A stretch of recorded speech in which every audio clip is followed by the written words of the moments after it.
For many, summer represents life at its peak. Warm days, long nights, laughter echoing around campfires, and memories that seem eternal. But what few realize is that, as this season draws to a close, something darker begins to awaken. The end of summer has always carried with it a mysterious weight, as if the last warm nights were also the harbinger of something waiting to emerge from the shadows. Various cultures throughout the centuries have seen this period not simply as a transition to autumn, but as a breaking point, a moment when the line separating the world of the living and the unknown becomes more fragile, almost transparent. And it is in this very moment of fragility that disturbing stories unfold, repeating themselves in different times and places, as if obeying a cursed cycle impossible to break. Today you will learn 4 true and chilling stories, all connected by this dark pattern, the mystery of the end of summer. From unexplained disappearances to entire villages hiding from the night, to haunted plantations and houses that seem to breathe, each account carries an uncomfortable truth, that perhaps this curse isn't just a legend, but a reality that insists on returning whenever the summer heat bids farewell. And the question that remains for you is simple, yet disturbing. How far does chance extend, and when does the curse begin? Since ancient times, the end of summer has been seen as a period steeped in mystery and superstition. Celtic peoples, for example, believed that the last warm days marked the approach of an invisible border, when spirits easily crossed over into our world. Harvest festivals, such as the Lammas Festival, were not only celebrations of abundance, but also rituals of protection against invisible forces that emerged in the darkness of the longest nights. It was as if each ritual was a makeshift barrier to contain something no one could name, but everyone deeply feared. In other cultures, this same period was associated with the end of life cycles. Agricultural civilization saw the end of summer as an omen of death, as abundance would soon be replaced by scarcity. As a result, stories of hungry spirits and entities roaming the fields spread across different continents. It is as if the end of summer were a silent reminder that everything that blooms must also die, and in this interval, the presence of the inexplicable grows stronger. It's no coincidence that, around the world, reports of strange and supernatural events multiply precisely at this time. Disappearances, villages changing their customs out of fear, voices heard in plantations, and houses revealing inexplicable behavior. We're not talking about isolated coincidences, but patterns that have been repeated for centuries. The most disturbing thing is realizing how these stories cross cultural boundaries. While in Japan there are reports of possessed houses that breathe during sultry August nights, in Brazil legends emerge about fields and sugarcane fields, where voices echo and workers mysteriously disappear. In Europe, entire villages lock themselves indoors when the last days of heat arrive, fearing that ancient shadows will return. All of this reinforces the idea that the end of summer is not just a season, but rather a cursed cycle that insists on repeating itself, generation after generation. And it is at this point that our journey truly begins. For the stories you will hear below are not fiction, but real events, documented and remembered by those who dared to survive. And each one bears a common mark. They all happened as summer was drawing to a close. Deep in the countryside of a small town in the United States, there's a lake known for its tranquil waters. During the summer, entire families would gather there to swim, fish, or simply enjoy the golden reflection of the sun on the water surface.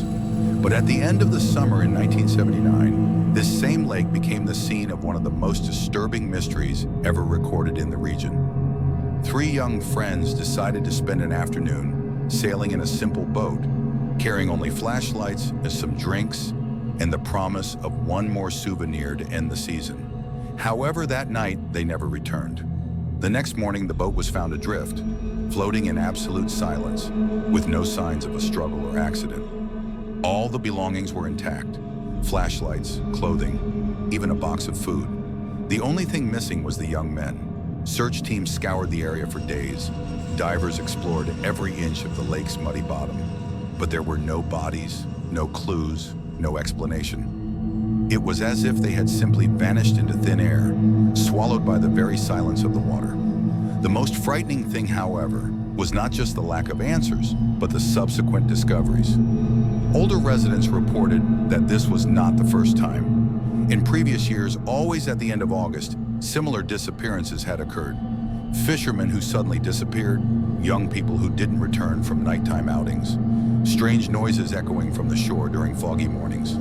The lake, for many, had become a forbidden place at nightfall, a space where the end of summer seemed to open doors to something unknown. Some believed the explanation was simple: invisible whirlpools, dangerous currents, natural accidents.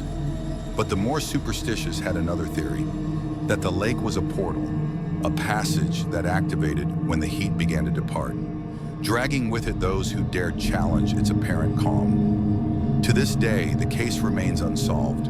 The names of the 3 young men are engraved on a small plaque near the shore, a memorial that seems more like a silent warning than a tribute. And with each new end of summer, the local population relives the same fear, that new victims will be taken, part of a cycle that never ends. This story is just the first clue that the end of summer is not a simple period of transition, but rather the beginning of a dark cycle that repeats itself in different parts of the world. And the next story takes us to a European village that, year after year, prepares to face the same terror. In the heart of Europe, hidden among hills covered in dense forests, lies a village whose tradition spans centuries. Every year, as August bids farewell and summer draws to a close, something unsettling happens. Families close their doors, lock their windows, and refuse to go out after sunset. To visitors, this may seem like mere superstition, but for the locals, it's a matter of survival. It is believed that, on the last warm nights of summer, strange shadows prowl the village, gliding silently between the stone houses, watching those who dare peek through the windows. The oldest records of this tradition date back to the 17th century, when documents describe mysterious attacks during the end of summer. People were found dead in the streets, expressions of pure terror on their faces, but with no apparent injuries. Fear spread quickly, and families decided to shelter inside their homes. Since then, the practice has become an annual ritual, passed down from generation to generation. For them, it wasn't just prudence, but the only way to escape something invisible that seemed to stalk the darkness. The most disturbing are the witness accounts.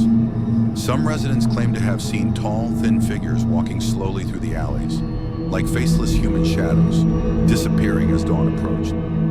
Others report hearing light knocking on doors, as if something outside was testing the strength of the locks. Still others swear they felt breathing near the closed windows, a cold breath that seeped through the cracks, chilling their spines. Over time, scholars have attempted to explain the phenomenon. Some claimed it was simply mass hysteria, reinforced by geographic isolation and the repetition of frightening stories among residents. Others, however, argue that the village preserves a real memory of encounters with something science cannot comprehend. The fact is that, even today, the tradition lives on. Visitors who tried to defy the custom reported nights filled with inexplicable sounds and the constant feeling of being watched, as if the darkness itself had eyes. The cycle remains unbroken. Every late summer, lights go out, doors lock, and silence descends upon the village. No matter how much the modern world advances, that community insists on hiding in the shadows, convinced that something always returns at the same time of year. And while to outsiders it's all just superstition, for them it's a matter of life or death. And while in Europe entire villages shelter in silence, elsewhere in the world, the end of summer brings different nightmares. Stories that arise among plantations and sugarcane fields, where voices and figures seem to echo from the past.